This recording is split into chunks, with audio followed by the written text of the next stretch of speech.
So for me, Moon River is one of the best songs in 3/4 to play in a jazz style.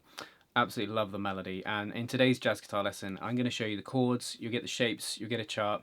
Let's get started. So first off, a heads up on a couple important things. We're in 3/4, we've got 3 beats in the bar instead of 4. There are interestingly some people that have done versions in 4/4, but it was originally written in 3/4. Louis Armstrong, for instance, I think recorded it in 4/4. And look at my chart there, look at the key signature, 1 flat. What does that mean? That means the key of F major. It's the chord we start out on, and it's the chord the song's going to want to work back to and resolve to. The form on this one is A, B, A, C, and here's all the chords you're going to need with a close-up. Unusual for me to use full bar chords, but we're going to need, I think it sounds nice in this instance, F, F over A, that's an inversion of F. Got to angle that first finger there to catch open strings, bottom, and the middle finger slightly angle it so it catches the A string. G minor 7, 3-note voicing can be done with different fingers here, but I like to do it like that, finger 2 and then finger 3 barred. A7, A minor 7, same shape as the G minor 7, B flat major 7, B flat 7. Again, you notice fingers, the way it's coming across there. I don't keep that first finger dead upright because I need to catch strings to mute them.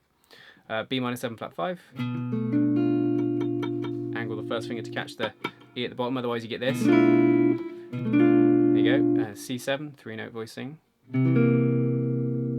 D minor 7. Like a bar chord, I'm not playing the high E. It's not a big deal if you do. It's not going to affect it too much.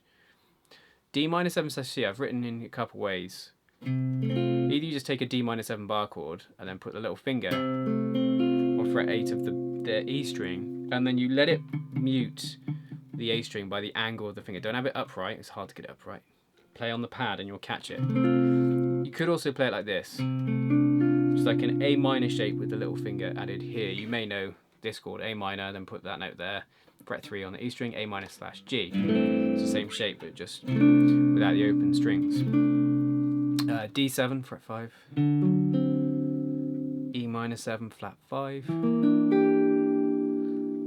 E7. And here's 2 shapes that unfortunately I just forgot to record, so apologies. F7 / C, so an inversion of F7 with the 5th in the bass, and E flat 9. The rhythm I like to use for this one is this.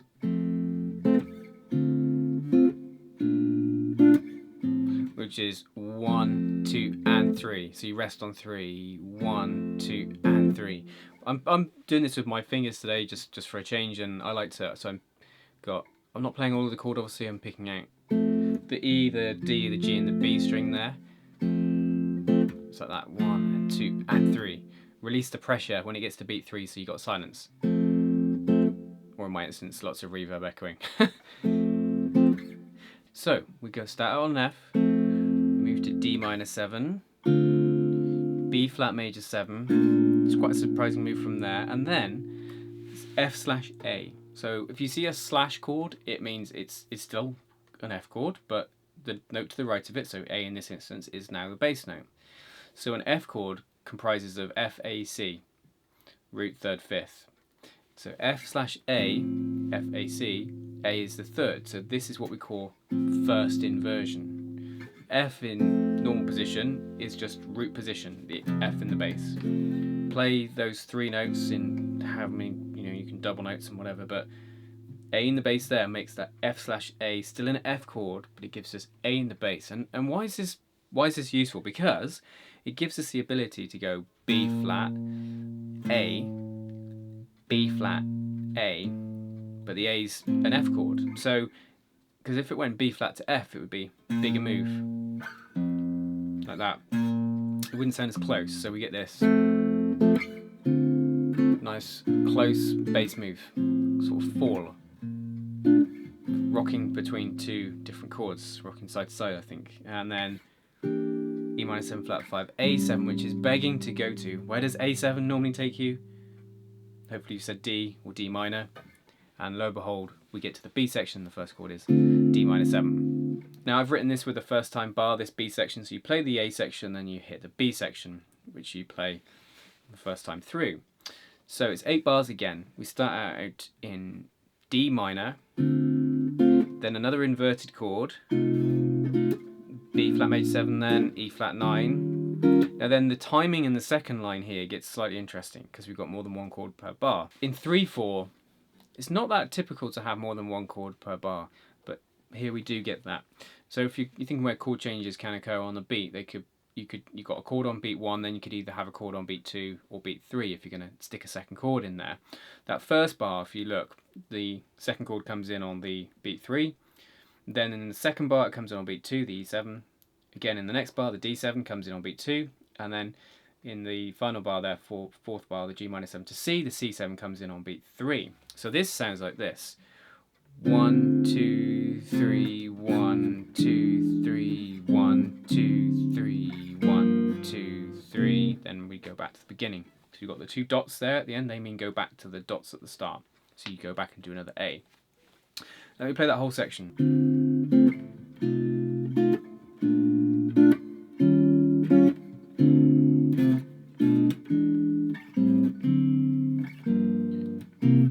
Taking us back to F.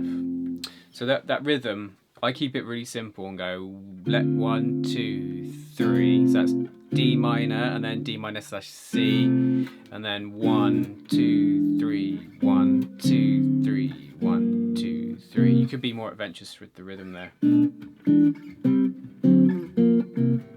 So in that section again we've got an inverted chord. We've got F7 / C. As you saw a minute ago, F, A, C, the F triad, C's the 5th. This is a dominant chord this time. But so it's an F7 with the C in the bass rather than F on the bass, which enables us to go D for D minor, then down to C in the bass for F7 / C, and then down to B flat. And then obviously it moves then away to E flat, but you get descending, which is a big feature I think in this tune. And hopefully you can hear that C7 at the end. C7 is the 5 chord in the key of F, and it wants to go back to F. So if I play the A in the B section, we'd have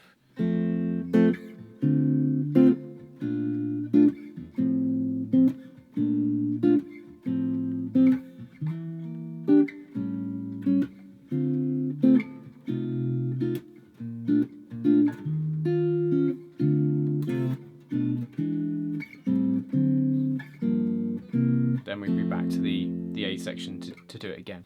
The A section that you do, so we've gone A, B, now we're on another A, is identical to the first one. Now so far the sections have been 8 bar chunks. The C section is 14 bars. You can think of it like the chorus if you like. And I've written on the music with a second time bar over. So you do the A, you do the B, then you go back to the beginning, do another A, and then on that second time through you skip the B section, jump to the C section for the second time through. Let me put it on the screen and I'll play it through for you.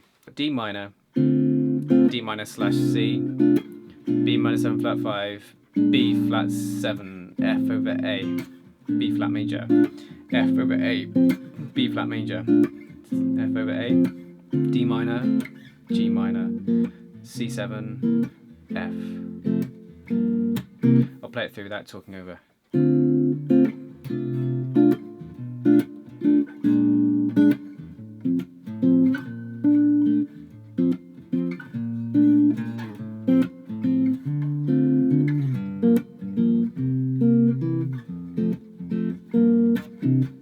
Which would then take us back to the beginning. So some interesting things there. Again, descending bass. That first 4 bars, D, C, B flat, B. 2, 3, D minor 7 / C, the B minor 7 flat 5, and then the fruity, this is a tritone chord here, B flat 7, tritone sub for E7. If you need to learn about tritones, check the description, I've got videos on those.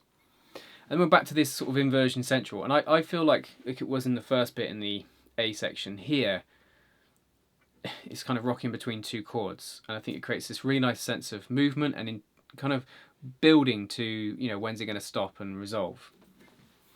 So line 2 of that section we get just going between these 2 chords like we did in the first section, F over A, B flat,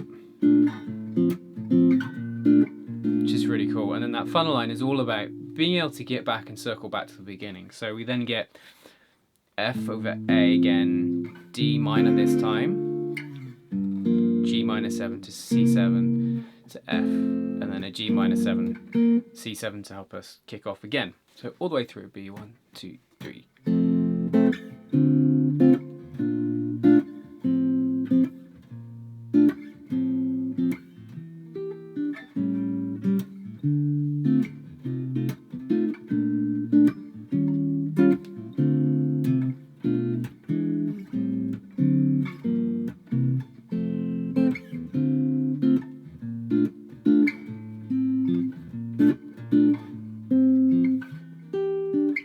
C section.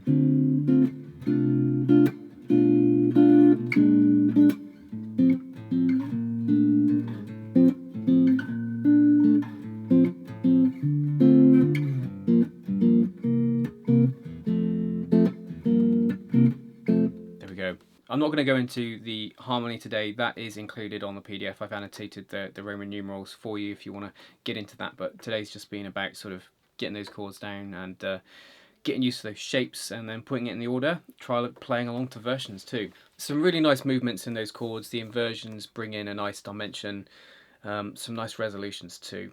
Couple that with that wonderful melody and it's a perfect song for me.